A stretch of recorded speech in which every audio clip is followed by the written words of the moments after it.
જોઈ રહ્યા છો મિસ્ટર ગુજરાત ન્યૂઝ। હવે જોઈએ અગત્યના સમાચાર। સેન્ટ ઝેવિયર સ્કૂલની ફી વધારા બાબતે વિવાદમાં વાલીઓ દ્વારા સુવિધાઓના મુદ્દાને લઈને પ્રશ્નો ઉઠ્યા।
મુન્દ્રા શહેરમાં આવેલ સેન્ટ ઝેવિયર સ્કૂલમાં ઓચિંતાની ફી વધારા મામલે વાલીઓમાં ઉકળાટ વધ્યો હતો।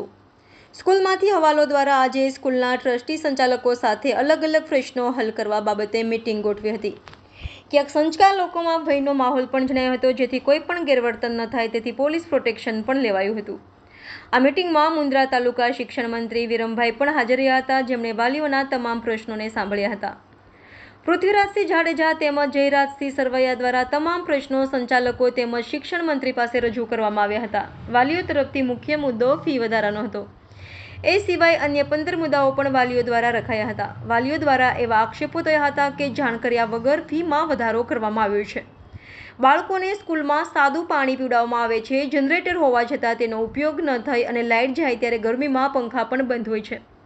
બાળકોને જરૂરિયાતની પુસ્તકો એક નિશ્ચિત કરેલ દુકાન સિવાય અન્ય કોઈ પણ જગ્યાએથી મળતી નથી, તેમજ વાલીઓ શિક્ષણ અને સુરક્ષા જળવાઈ રહે તે હેતુથી યોગ્ય સુવિધાઓ ઉપલબ્ધ કરે તેવી માંગ વાલીઓ દ્વારા સ્વૈચ્છિક પ્રશ્નો ઉપાડી અને રજૂઆત કરાઈ હતી।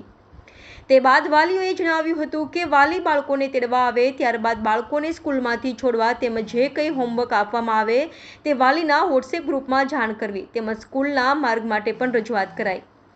જે બાદ વિરમભાઈ દ્વારા વાલીઓને એવી ખાતરી અપાઈ હતી કે જે સુવિધાઓ થઈ રહી છે તેને યોગ્ય કરવા માટે સંચાલકોને જણાવવામાં આવશે અને તે સુવિધા ઉપલબ્ધ છે કે નહીં અને ન હોય તો એને કાર્યમાં લેવા માટે પણ તેઓને ચોક્કસપણે જણાવવામાં આવશે।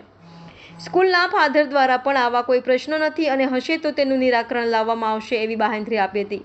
સ્કૂલ ફી વધારા મામલે હાલ કોઈ પણ ચોક્કસ પગલાં લેવાયા નથી અને ગવર્મેન્ટ રૂલ્સ પ્રમાણે જે કંઈ પણ થાય છે અને થશે તેવી ખાતરી સ્કૂલ સંચાલકોએ આપી હતી। આ મીટિંગમાં સ્કૂલના સંચાલકો, ફાધર, શિક્ષણ મંત્રી, મુન્દ્રા તાલુકા તેમજ મોટી સંખ્યામાં સૌ વાલીગણ હાજર રહ્યા હતા। સ્કૂલ દ્વારા મીટિંગ કરવામાં આવી હતી વાલીઓની મીટિંગ, જેમાં સ્કૂલની ફીસ વધારે લેવામાં આવે છે અને સ્કૂલમાં સાફ સફાઈ કરવામાં નથી આવતી।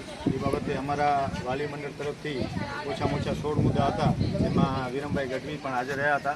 એમને અમે રજૂઆત કરી છે અને એમને જવાબ આપવામાં આવ્યો છે કે તમારું તાત્કાલિક નિરાકરણ કરવામાં આવશે। અને મેઇન મુદ્દો એવો હતો કે કોઈ પણ સ્કૂલમાં ફીસ વધારો કરવામાં આવ્યો નથી, પણ સેન્ડવીચ સ્કૂલમાં 4000 રૂપિયા સમથિંગ સ્કૂલ વધારો ફીસ કરવામાં આવે છે અને લે છે અને એક પરિપત્ર પણ એમને જાહેર દેખાડવામાં આવે છે પણ કોર્ટ દ્વારા, પણ બીજા કોઈ સ્કૂલમાં આ પરિપત્ર હજી સુધી આવ્યો નથી। તો અમારા બધા વાલીઓની એક રિક્વેસ્ટ છે કે જે ફીસ વધારો વધારે કરવામાં આવ્યો છે એ ઓછો કરવામાં આવે એ અમારી શુભેચ્છા છે। આજે પેરેન્ટ્સ વાલીને સેન્ટ્રલ સ્કૂલમાં એક મિટિંગ કરવામાં આવી હતી, જે અમુક સ્ટુડન્ટને લાગતા અસુવિધા થતી હતી, જેમ કે પાણીનો પ્રોબ્લેમ છે, લાઇટ હાલી જાય છે તો ડીજી ચાલુ કરવામાં નથી આવતું, ગરમીની સિઝનમાં મિનરલ વોટર પાણી છોકરાઓને દેવામાં નથી આવતું। અમુક જે નાના નાના પ્રશ્ન હતા એ બધા અમે શિક્ષણ અધિકારી આપણે વિરમભાઈ સાથે ચર્ચા થઈ છે અને બધા પેરેન્ટ્સનો એ પણ છે મુદ્દો કે ભાઈ સ્કૂલ ફી જે દેવામાં આવે છે તો એ ફીમાં એક ડિટેલમાં રિસિપ્ટની અંદર લખેલું હોવું જોઈએ, તો બધા પેરેન્ટ્સને ખબર પણ પડે કે ભાઈ કેટલી કેની ફી હોય છે, જે કે વધારો આવ્યો છે ગવર્મેન્ટ તરફથી જાહેર કરવામાં આવે અને છોકરાઓને અસુવિધા છે એનું જલ્દીથી નિરાકરણ કરવામાં આવે.